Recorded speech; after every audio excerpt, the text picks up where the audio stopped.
Bom dia, alunos e alunas do Camil. Esta é a nossa primeira aula de independência do Brasil e Primeiro Reinado. E eu gostaria já de começar lembrando para vocês de uma questão importante. Estamos em 2021, véspera do bicentenário da nossa independência. Então, há muita probabilidade de questões referentes ao processo de independência e à independência em si estarem presentes no concurso, por exemplo, das PSECs esse ano e do ano que vem.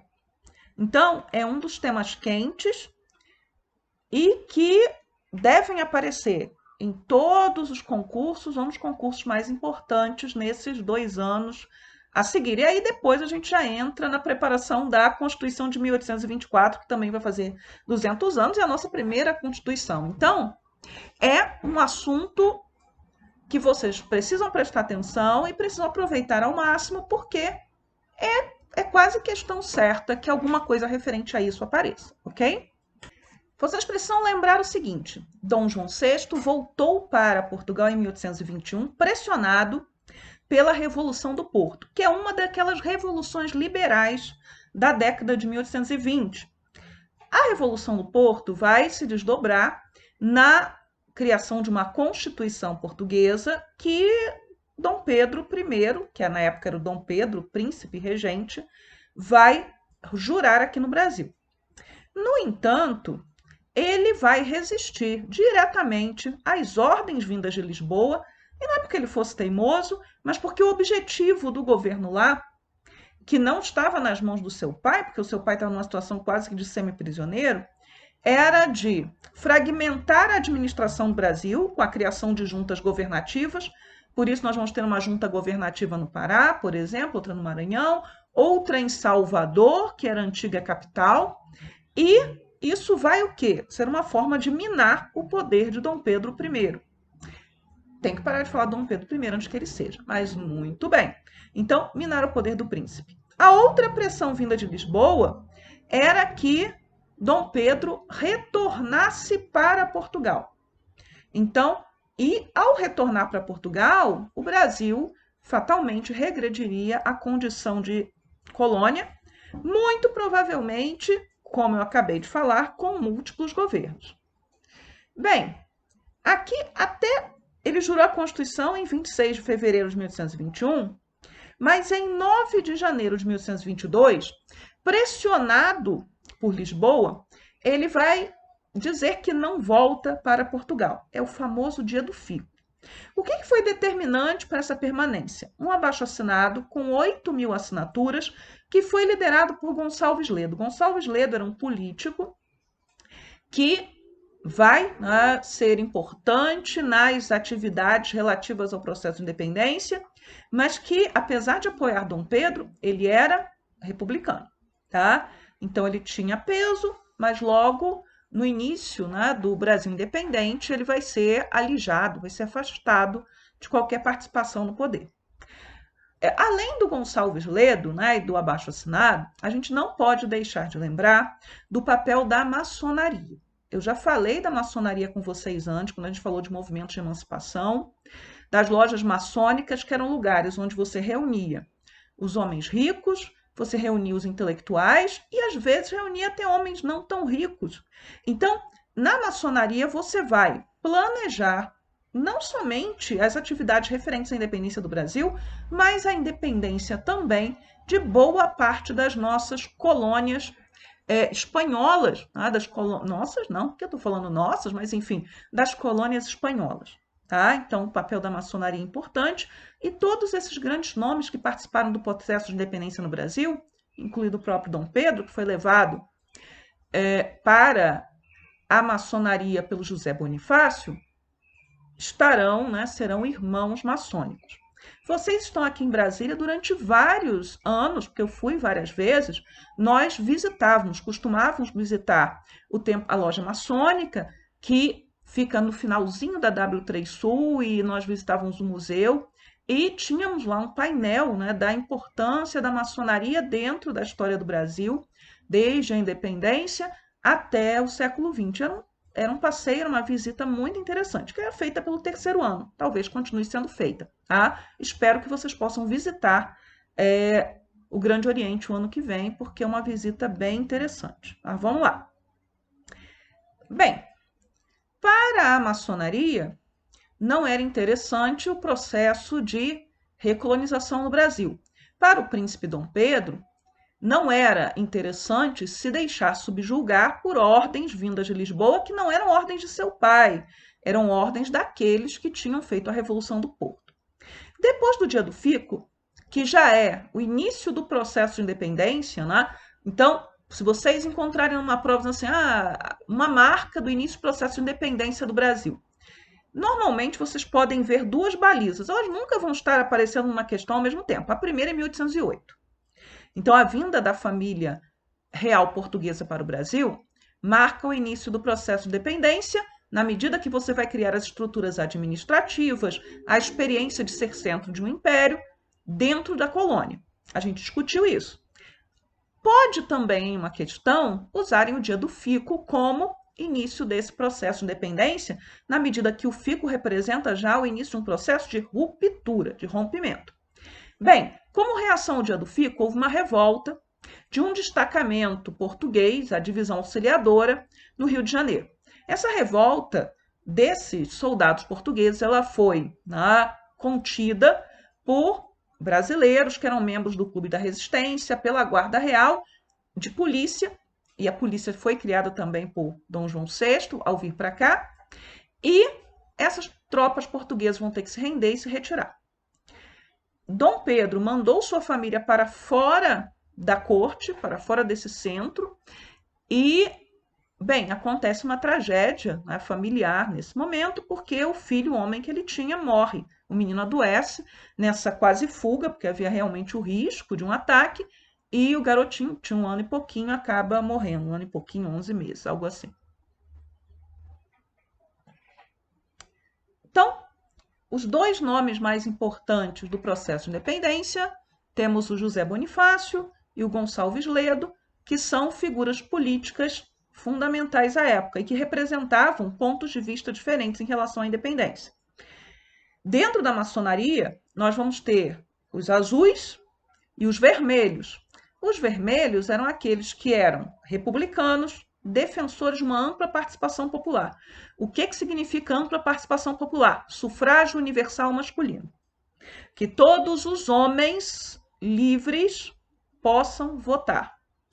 E o que o outro grupo, que eram os azuis, queriam? Eles aceitavam a independência, ou desejavam, porque são as divisões do Partido Brasileiro, falaremos daqui a pouco, mas queriam uma monarquia constitucional.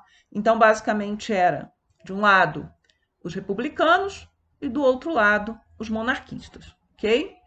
E aí a gente cai nos partidos. Partidos, nesse momento, são correntes de opinião. Não existe partido organizado, não existe partido com seus estatutos, elegendo presidente, tendo congresso, nada disso. Então, pensem em correntes de opinião. Partido português, e que poderia até ter brasileiros lá, mas era o partido português. São aqueles que ocupam o topo da burocracia, o topo das forças militares, e eles defendem a manutenção do Brasil como colônia, em alguns casos a restauração do pacto colonial. Por quê? Porque eles se sentiram prejudicados com as vantagens tarifárias dadas para a Inglaterra. Então, grandes comerciantes portugueses são prejudicados por aquela tarifa de 15% preferencial para a Inglaterra, ok? A princípio, eles apoiam o príncipe regente, eles não querem que Dom Pedro volte. Dom Pedro é um símbolo aí também desse status, porque muitos dos cargos ocupados por ele só existiam porque o príncipe estava aqui, então eles queriam o príncipe aqui. E quando a independência se torna inevitável, eles se juntam em torno de Pedro I e defendem que ele tenha muitos poderes, ou seja, que ele seja absolutista ou quase isso. O Partido Brasileiro, ele se divide em 3 correntes. Então, vamos lá.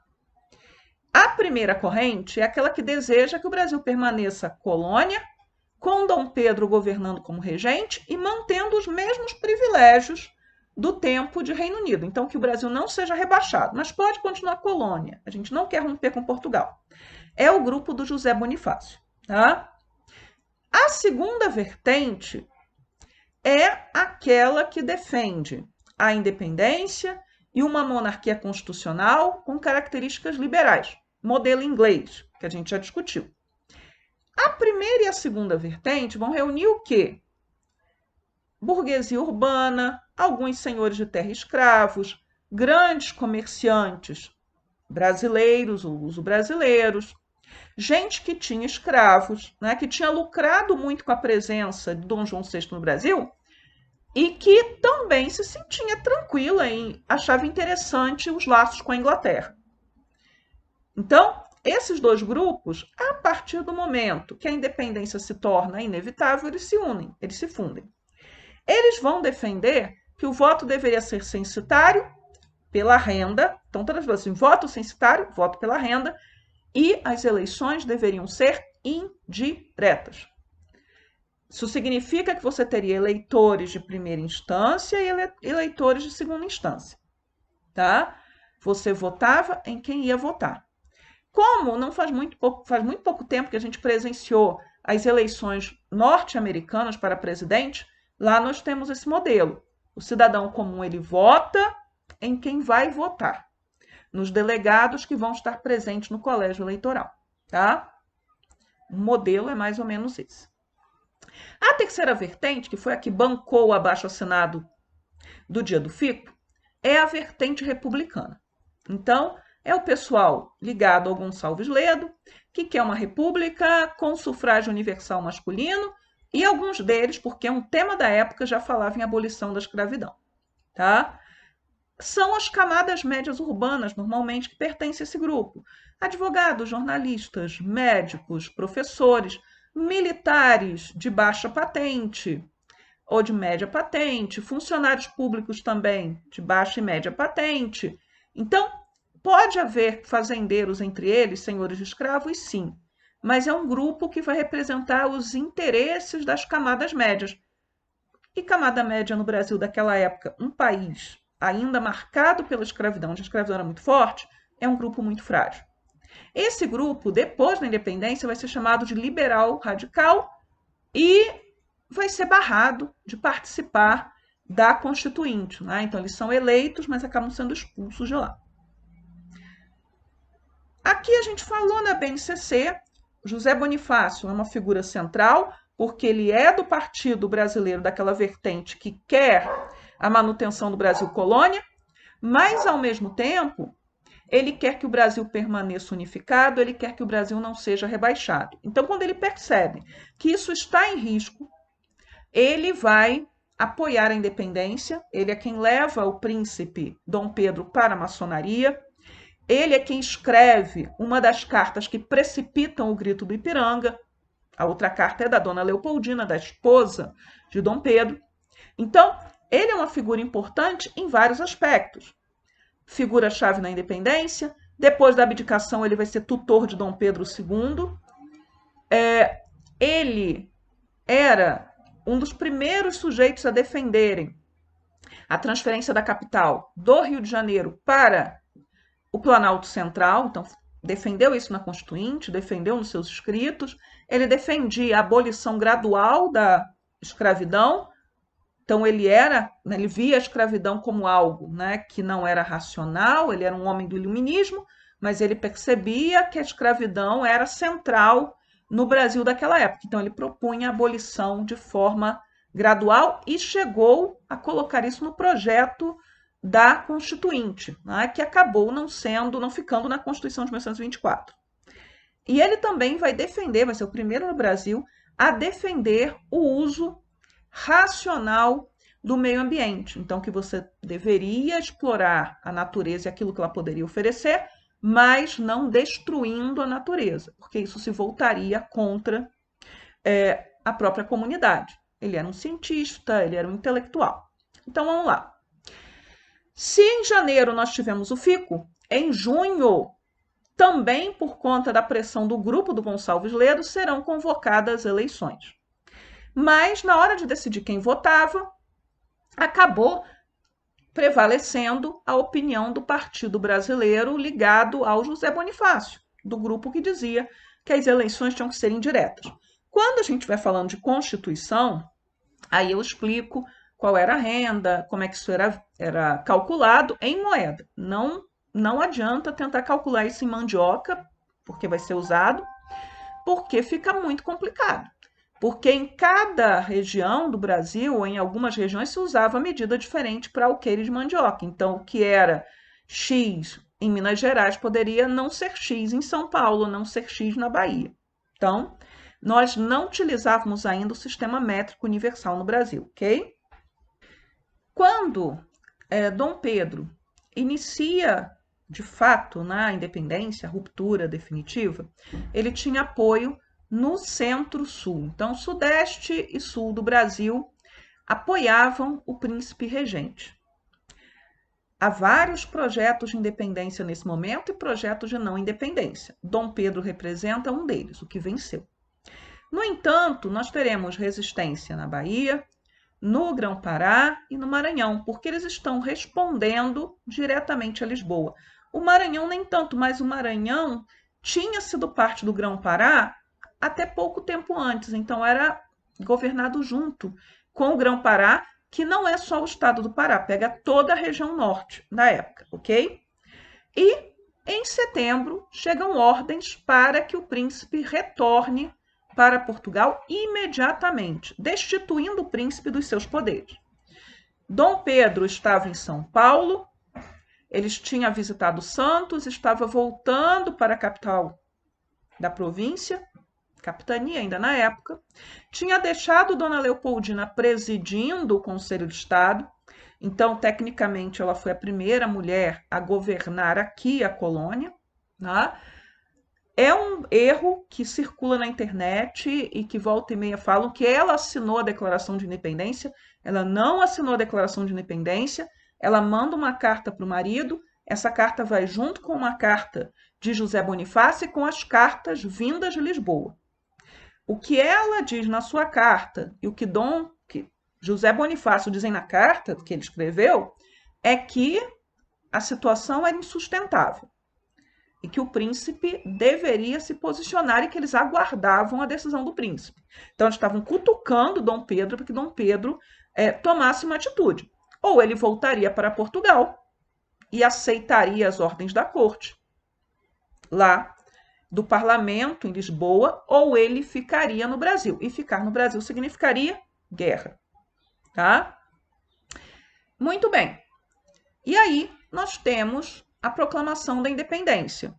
Primeira representação da proclamação da independência num quadro é esta aqui, de 1844. Dom Pedro II tinha assumido o seu governo, o filho dele, fazia pouco tempo, era um momento de otimismo, era o auge do romantismo, e aí nós temos Dom Pedro cercado pelo povo, aclamado pelo povo. Então, uma visão romântica da independência. Então, não é um quadro rígido, são pessoas se abraçando, são pessoas chorando, comemorando a independência. E nós temos o quadro mais famoso, que é o Grito do Ipiranga, que é tardio, é de 1888 e só vai ser exibido no ano seguinte, o ano da proclamação da República. Ele foi encomendado pelo imperador, é um momento de crise da monarquia e a visão é muito diferente. Se aqui é Dom Pedro cercado pelo povo, aclamado pelo povo, há sujeitos ali correndo ao lado do cavalo do príncipe, aqui é Dom Pedro numa posição central de hegemonia, ele está cercado por membros da elite da época, há ali a presença dos dragões da independência, e todas as pessoas, né, que pertencem a essa população mais pobre, elas estão na mesma posição que eu estou aqui dando aula, olhando para os slides, ou que vocês estão olhando para os slides, de fora. É como se não estivessem participando da história, mas estivessem assistindo a história. Temos ali o cavaleiro, temos um carroceiro, que pode ser um homem negro, ao que parece, está descalço, pode ser um escravo, é um dos signos da escravidão. No quadro, quando ele está muito grande, em resolução enorme, é possível achá-lo assim na internet. Ou, caso vocês consigam entrar no Museu do Ipiranga, até online mesmo, vocês conseguem ampliar. Lá nas casinhas, há mulheres na janela, observando a cena, crianças na cerquinha. Então, o povo assistiu à independência. E essa ideia de que o povo assistiu à independência, de que as camadas populares não participaram da independência, ela marca a forma como a independência é apresentada no senso comum até hoje, de que foi feita sem luta, que foi a imposição de um projeto de um grupo pequeno de elite e que, enfim, foi uma independência super fácil, de pai para filho. Desculpe, mas houve luta.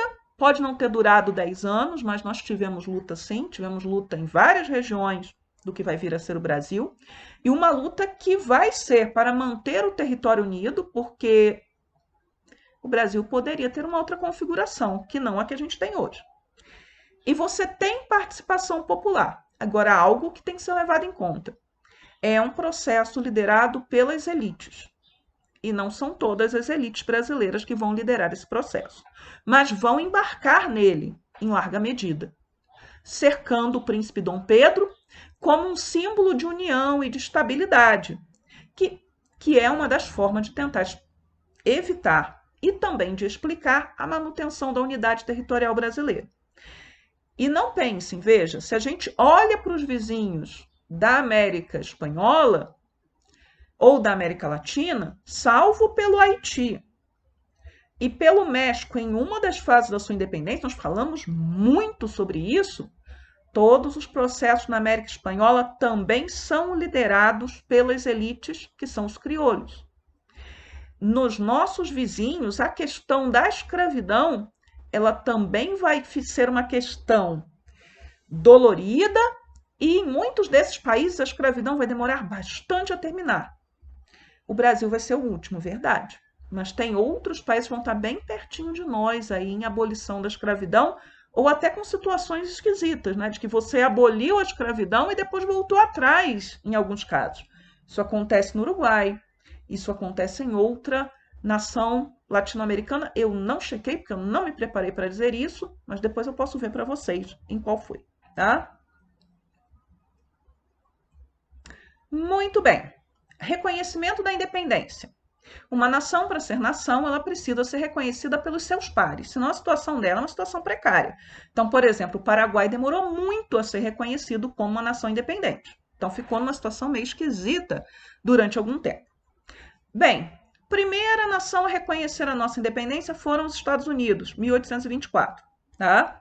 Depois, em seguida, México e Argentina. Então, nós temos três primeiros reconhecimentos. A Inglaterra ajudou a independência do Brasil no que pôde, mas ela tinha laços estreitos com Portugal e queria observar qual seria o posicionamento de Portugal em relação à questão do Brasil, porque ela tinha negócios, e também havia a pressão pelo fim do tráfico negreiro, que a gente vai falar na próxima aula sobre isso, ok? Bem, Portugal só reconhece a independência do Brasil em 1825. Ao reconhecer, o Brasil assume a dívida externa de Portugal com a Inglaterra. Então, o Brasil ele vai assumir a dívida de Portugal e vai ter que tomar empréstimos com a Inglaterra para poder cobrir essas dívidas. Então, é bom para a Inglaterra, é bom para Portugal também. Não é bom para o Brasil, ok? Uma outra coisa, o Brasil vai ter que se comprometer a não estimular a independência de outras colônias portuguesas. De que nós estamos falando? Acharam panfletos insuflando a independência de Angola. Os laços entre Brasil e Angola eram muito estreitos, porque Angola era o principal fornecedor de escravizados para o Brasil. De lá vinha a maioria dos braços para as lavouras brasileiras. Angola era colônia portuguesa, não é o país independente. Angola só vai ter a sua independência no século XX, na década de 1970, ok? Resistências à independência. Então, a independência não foi feita sem luta, ainda que tenha sido uma luta mais curta que em outros lugares. Então, nós tivemos resistência na Bahia, no Pará e na província cisplatina, que é o Uruguai. Então, começando pelo Uruguai. Era um território espanhol, de colonização espanhola, mas Portugal sempre quis aquele território para si. Isso vocês discutiram o ano passado nos tratados de limites, né, de formação territorial brasileira, isso é assunto do primeiro ano. Dom João VI tinha se aproveitado da invasão napoleônica à Espanha para ocupar a Cisplatina, e quando vem a independência tem uma guarnição portuguesa lá que resiste. Então, em novembro de 1823, Dom Pedro I, na verdade, tropas e navios enviados pelo príncipe conseguem derrotar a resistência portuguesa ali. No entanto, a partir de 1823 começa a Guerra de Independência do Uruguai. Saem os portugueses, mas a população local não aceita o poder do imperador brasileiro, ok? A maior resistência ela vai vir do Grão-Pará, porque o Pará era administrado de forma separada, tinha laços muito mais fortes com Lisboa do que com o Rio de Janeiro, tá? E nós vamos ter, né, por parte de Dom Pedro I, a contratação de mercenários. Então, mercenários são soldados estrangeiros pagos para lutar por outro país. A palavra mercenário ela adquire um sentido pejorativo de alguém que vai trair, que é traiçoeiro, né, que faz alguma coisa por dinheiro. Eram soldados pagos, mas alguns deles, a gente falou disso quando falou de colônias, da independência das colônias espanholas, além de estarem ali por dinheiro, estavam também por ideais, né, de luta pela liberdade. Lembrem que é o período do liberalismo, é um período romântico, em que você tem, inclusive, revolucionários internacionais que estão lutando. Apareceu uma revolução, estou dentro. É o caso do Garibaldi, ok?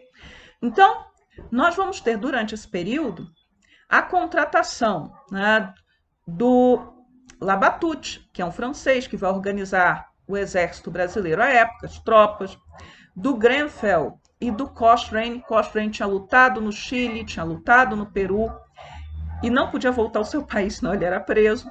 E é o Grenfell que vai ser mandado para reprimir o Maranhão e o Pará, ok? A resistência também no interior da região Nordeste, mas a maior resistência vai ser na Bahia. Por quê? Porque na Bahia, os portugueses eles vão colocar uma guarnição e vão criar uma junta governativa para enfraquecer Dom Pedro. Isso antes da independência. Então, o que vai acontecer é que, com a independência, na verdade antes dela, porque começou em julho de 1822, o governante português que está lá, né, o comandante militar, na verdade, Madeira de Melo, ele vai dizer que só obedece a Lisboa, não obedece a Dom Pedro.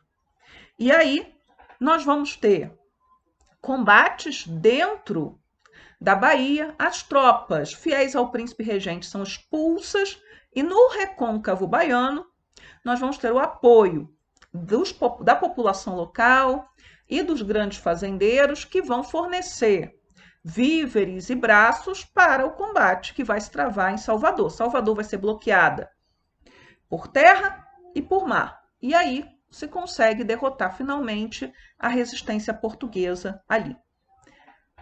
Salvador vai, né, se tornar parte do Brasil novamente em 2 de julho de 1823.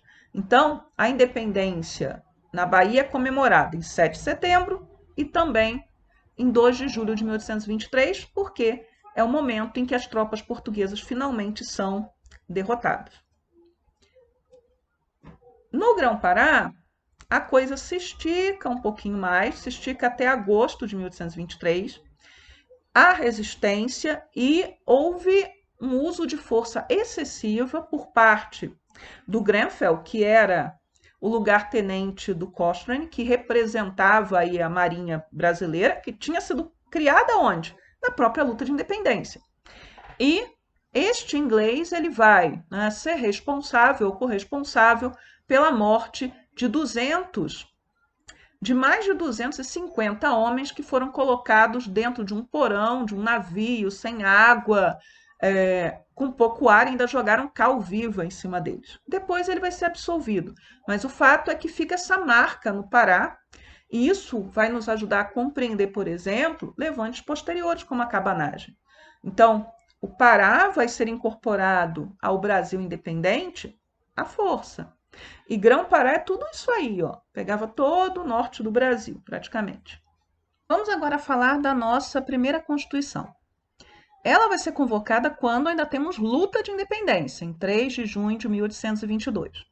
Ela é conhecida pelo nome de Constituição da Mandioca, né? E seus trabalhos vão ser abertos lá em maio de 1823. Por quê?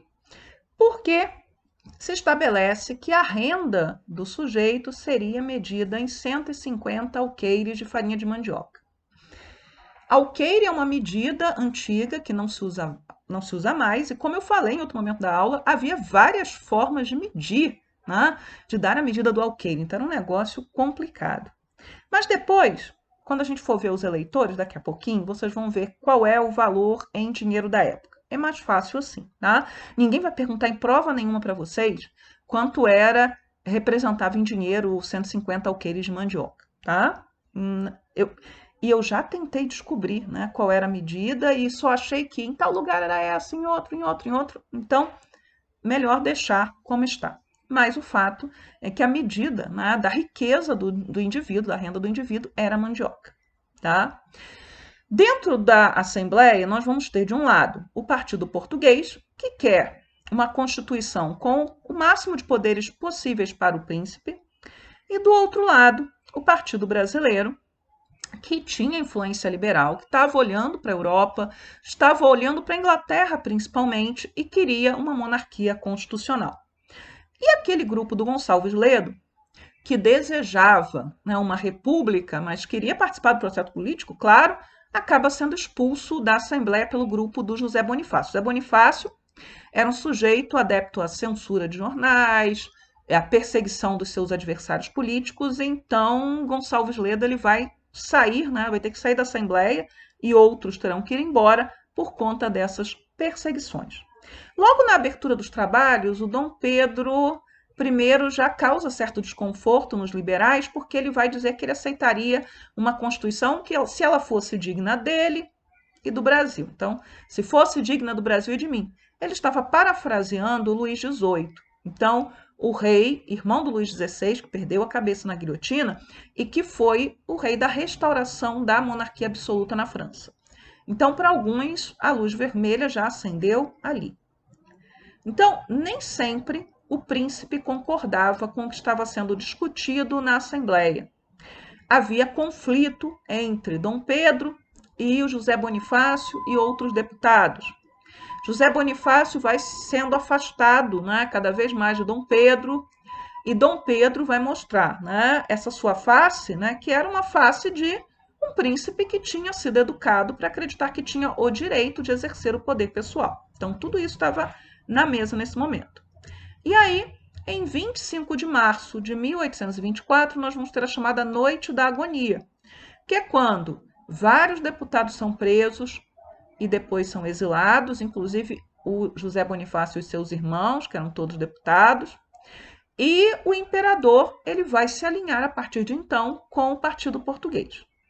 Então, é fechada a Constituinte, que tinha sido aberta em maio de 1823, e Dom Pedro agora vai se sentar com aquele projeto de Constituição que estava pronta e o grupo, principalmente do Partido Português, para dar a face final dessa Constituição.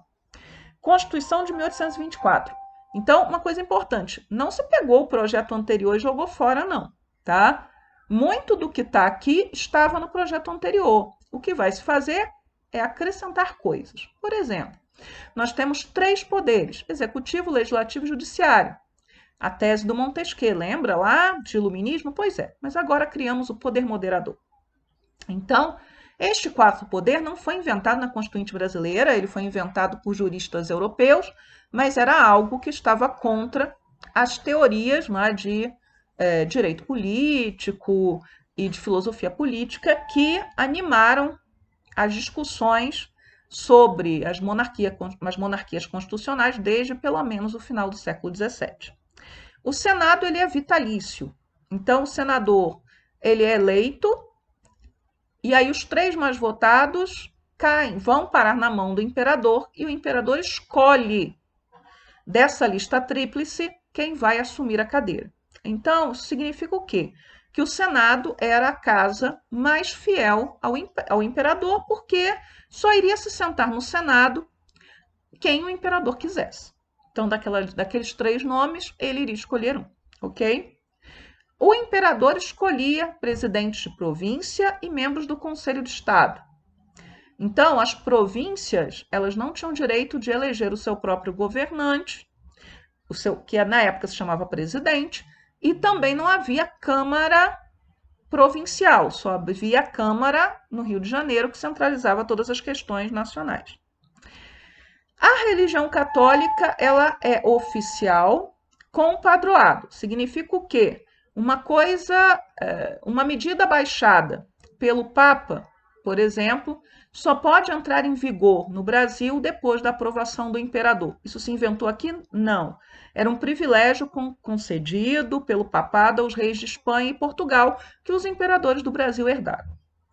Da mesma maneira, cabia ao império prover, por exemplo, os salários dos bispos, arcebispos, cardeais, que estavam meio que numa posição de funcionários de Estado, de funcionários do imperador, tá? Mas havia liberdade de culto, desde que os templos não tivessem aparência de templos. Agora, algo muito importante.